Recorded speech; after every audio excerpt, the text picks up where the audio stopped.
for the first time this season, a team has been eliminated from the postseason. Is that why you're wearing red and blue today? That's why we're red and blue. Yeah, exactly. Put them in the ground, Ahmed. The Houston Texans, it's time to bury them. So if you're unfamiliar with the podcast, this is what we do every year. This is what I do. I write a poem. This is where my poetry writing skills. You're great. Poetry writer, music guy. Damn, you're just Johnny Creative over here. We call it Requiem for a team. This is where we put to rest a team that has been eliminated. And now the Houston Texans have been eliminated. We do that with music. Kristen, do we have the... We better. Oh, my gosh, we do. I'm quitting the podcast if we don't have the music. We are back.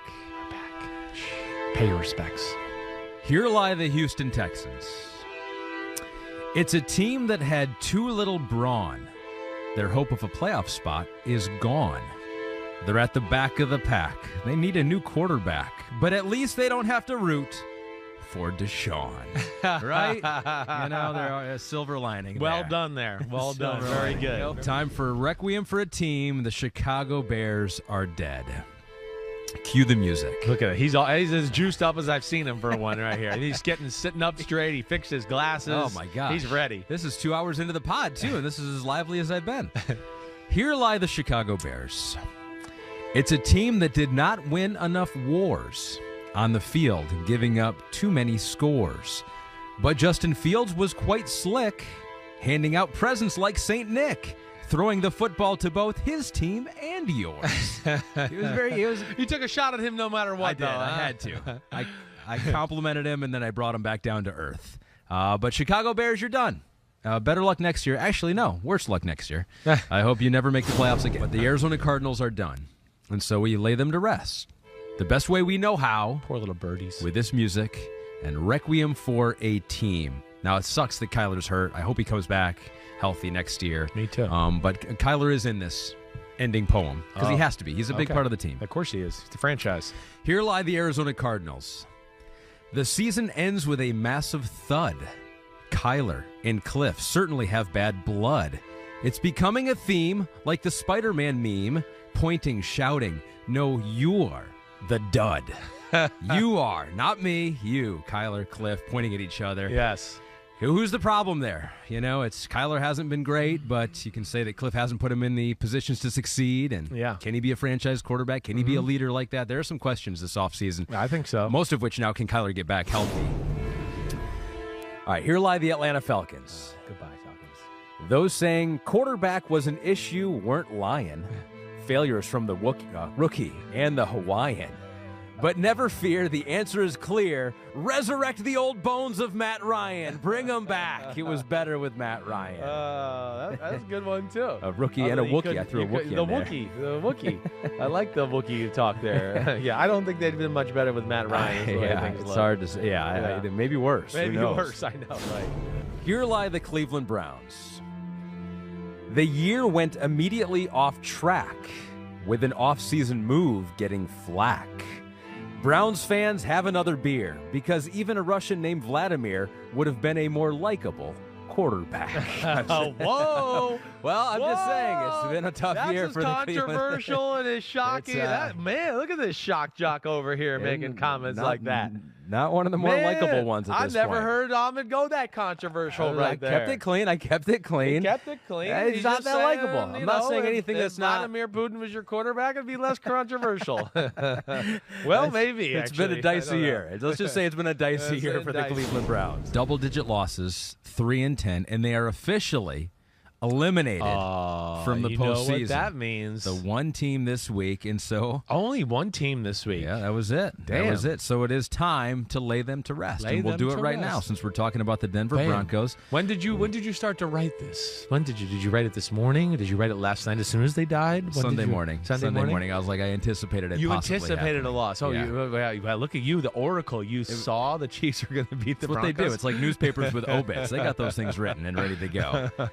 All right, Requiem for a team, Denver Broncos. Here lie the Denver Broncos. Expectations were sky high. What happened? How? Why? Now, next season, like it or not, Russ is still your best shot. Yes, Broncos Nation, let's cry. I'm sorry. I'm sorry. It's a little painful. A little painful. It's a little painful. Death usually is. In the playoffs, it's usually Brady, the one to flex. but age is having its effects. Brady's got a good life, except no longer a wife or any of his money from FTX. I mean, it's kind of mean, but it is true. It's not. It's factual. You're just speaking facts. It is factual. It is. And I think Brady's going to be fine. Yeah. He's got a good life. Right. Outside of all that's happened this year. Right. 300 and some million from Fox coming up here. Yeah. So while I brought it to Brady, I think he can handle it. Right. We'll start with the Seattle Seahawks. It's a season that brought unexpected success, despite ending in a bit of a mess. They started to lose their flow when Chris changed a name from Gino to the ill-advised nickname of G-Yes. That's when it started to go downhill a little bit for them. Blaming me again, huh? Well, it just seemed and like... It seems like anytime a quarterback has a bad problem, it's my fault. When it goes good, nobody goes, hey, Chris, it's because of you. Yeah, if you high-five a quarterback like Joe Burrow or interview him, Trevor Lawrence... Yeah. Don't high-five Justin Herbert, because I like him. Chargers now. It's a team that everyone likes to clown. To charger means blowing every lead around. Yes, Staley longs for the time way back in his prime when his biggest problem was effing up fourth down. I was like, man, those are the easy times. Those were the days. Damn. Right? That was all I had to worry used to be able to about. cash those receipts. Baltimore Ravens. John Harbaugh, goodbye, going into the offseason with his timeout in his back pocket. It's a team that used to be atop the throne. Are the issues with Lamar overblown? He could still be part of the show, except for the fact 2 months ago, he completely stopped answering the phone. Like, Lamar, are you there? Hello? Can we get a contract done? Voicemail. Do you think Lamar has one of those where it's like you can't even leave a message? It's just like the mailbox is full, and it's like you can't. It's like, oh, got to call back. Yeah, you're right. Yeah, it could be. He could be one of those guys. There's a lot of those guys in the NFL, though, so I don't want to judge him. I was never one of those guys. I was not, but there's a lot of them in the NFL, for sure. Miami Dolphins. Maybe Tua is one of those guys. Although I don't think so. I think Tua would be a guy that would clean up his voicemail so you could leave a proper message. Good news, it took a week longer to be dismissed, and Mike McDaniel gave the offense a twist. But now that their season's completed, Dolphins fans about to get heated when they have no one in Chris Simms' top 40 quarterback list. It's about to get bad. You're on fire. It's about to get bad again, yeah. Minnesota Vikings. Oh, no.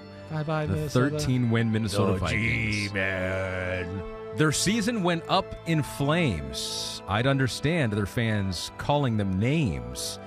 But they don't need to ball because, above all, they were almost undefeated in one-score games. I mean, it's so close. Almost. What a great year. All right, Cowboys. Oh, wow. They're done already. Another year that turned into a blooper. Dak Prescott, a huge party pooper. We knew all along. It turns out we were not wrong. The proper quarterback would have been Cooper. Right?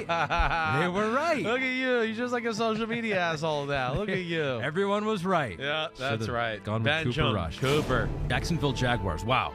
This is the latest that we have gone ever. Requiem ever for the Jaguars. They had some playoff moments that bruised their ego.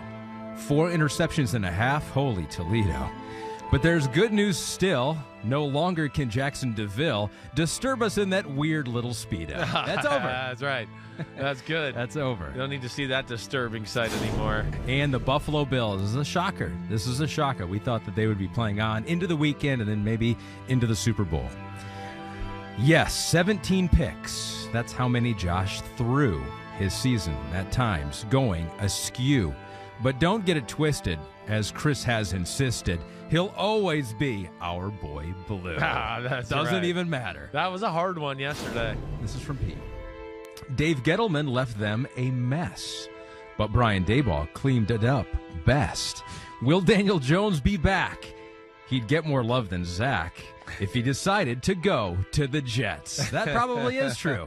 Go just to one New York team to the other. Well done, Pete. That was good. I like that. That was very good. My Giants one here. All right, here we go. Much of this season was pure bliss, except when their defense turned into Swiss.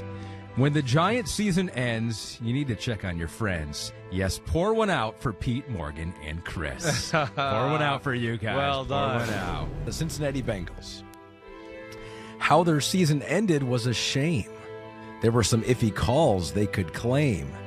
Next year, let's be more thorough and finally focus on Burrow and settle on just one frickin' nickname. You know, like 2023 has got to be the year for Joe Burrow finally having just one nickname. One name. You know, Joe Cool, Joe Burr. I was looking them all up. Joe Cool, Joe Burr, Joe Chill, Joey B, Joe Shiesty, Joey Franchise. Jackpot Joey has been out there. Wow, I haven't heard that one. Smoking Joe because of the cigars afterwards. Yeah. And the Tiger King. Wow, I haven't heard the Tiger King. For the San Francisco 49ers in this voice. Is that going to be better or worse? It's going to be better. It sounds like you've been crying in mourning. Like you've been stuck in a room and like you're stressed and you've been smoking a bunch of cigarettes. Do I just keep this voice? I can't believe they lost. Do I just keep it? Okay, here we go. Here lie the San Francisco 49ers. All right. Somehow without Jimmy or Lance, Shanahan snagged a seat at the dance. This quarterback room's got an elephant. His name is Mr. Irrelevant. And next year, he deserves a fair chance. That's pretty good. This guy's good. That's well done. This guy, he's coming for your day job. That was before the injury, though. So I hope he's fine. Yeah. And if he is fine, he definitely deserves a fair chance. Yes, he does. Here lie the Philadelphia Eagles. They are done. Super Bowl losers. Mahomes proved again to be the GOAT. For the Eagles, that's all she wrote. But worse than losing the game is that Chris Simms became the guy at the end who could gloat. I mean, that's what's worse, right? It's like losing the Super Bowl is one thing, that's bad. Now but then seeing you smile and happy that they lost, I know. That is the worst. Darn. Hi, I'm Mike Tirico, and thanks for watching. Make sure to hit subscribe for the latest news and highlights from NBC Sports.